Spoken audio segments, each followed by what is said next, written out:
যে রব্বুল ইজ্জত আমাদেরকে পবিত্র এই জুমার দিনে আল্লাহ রব্বুল ইজ্জতের পবিত্র ঘর মসজিদের মধ্যে আল্লাহর কথা বলা এবং শোনা, সেই সাথে একত্রে জামাতের সাথে জুমার নামাজ আদায়ের জন্য তৌফিক দান করেছেন। আসার জন্য, বসার জন্য সুযোগ দিয়েছেন। সে আল্লাহ রাব্বুল ইজ্জতের দরবারে আমরা শুকরিয়া আদায় করে বলি আলহামদুলিল্লাহ। আলহামদুলিল্লাহ। সম্মানিত উপস্থিতি, আপনারা জানেন আমাদের দেশে বেশ কয়েক বছর ধরে, আমি যদি একদম পেছন থেকে আসি, অন্তত 15 থেকে 20 বছর যাবত, বিশেষ করে বিগত অতীত সরকার আমলে যে 3 মেয়াদ এবং 1 বছরের মেয়াদ সহ 4 মেয়াদ তারা ক্ষমতায় ছিল, এই সময়ে মুসলমানদের কৃষ্টি, কালচার, তাহজিব, তামাদ্দুন, চিন্তা চেতনা সব কিছুতে এমনভাবে আঘাত হানা হয়েছে যেই ক্ষতি পোষাতে এবং যেই ক্ষতি পূরণ করতে আমাদের যুগের পর যুগ লেগে যেতে পারে।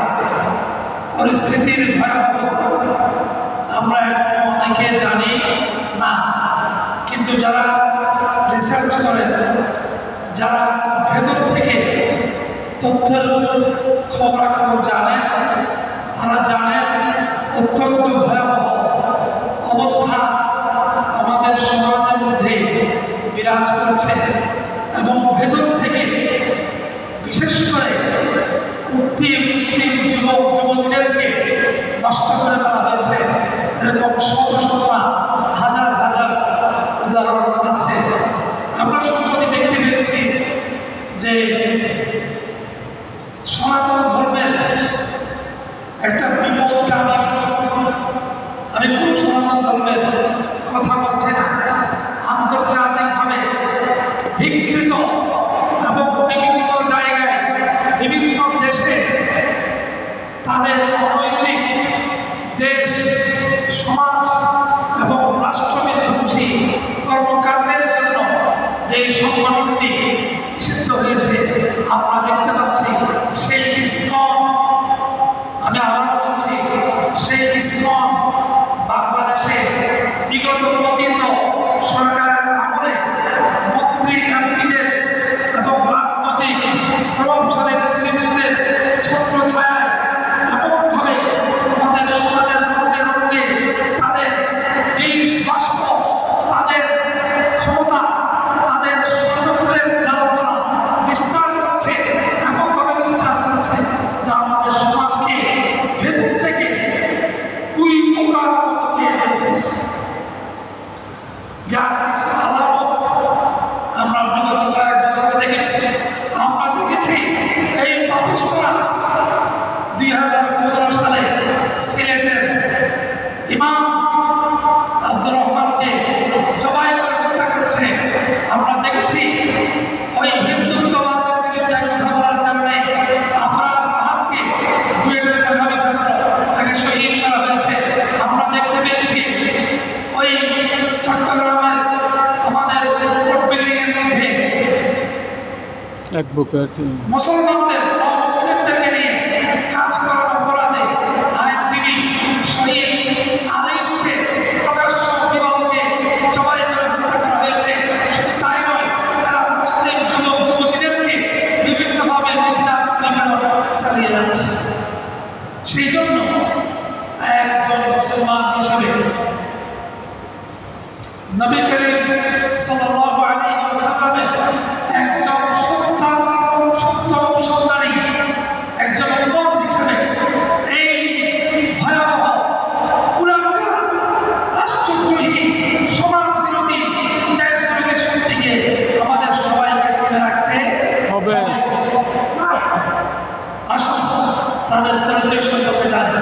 ISKCON, ISKCON, ISKCON, International Society for Krishna Consciousness, সংক্ষেপে ISKCON, আন্তর্জাতিক কৃষ্ণ ভবনামৃত সংঘ, প্রতিষ্ঠা কোথায় হয়েছে? নিউ ইয়র্ক, 1966 সালে।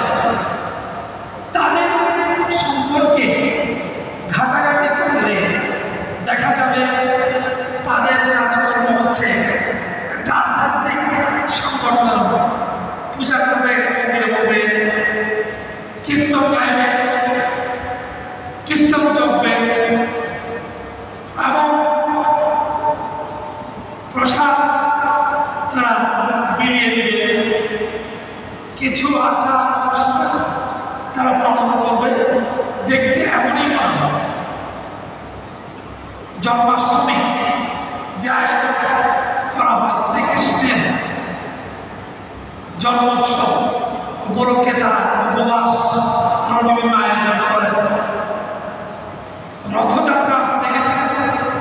রথযাত্রা, উল্টো রথযাত্রা, এদের অনুষ্ঠান আমরা এগুলোকে ধর্মীয়ভাবে দেখেছি এবং যাবতীয় কষ্ট মানুষজন সহ্য করে।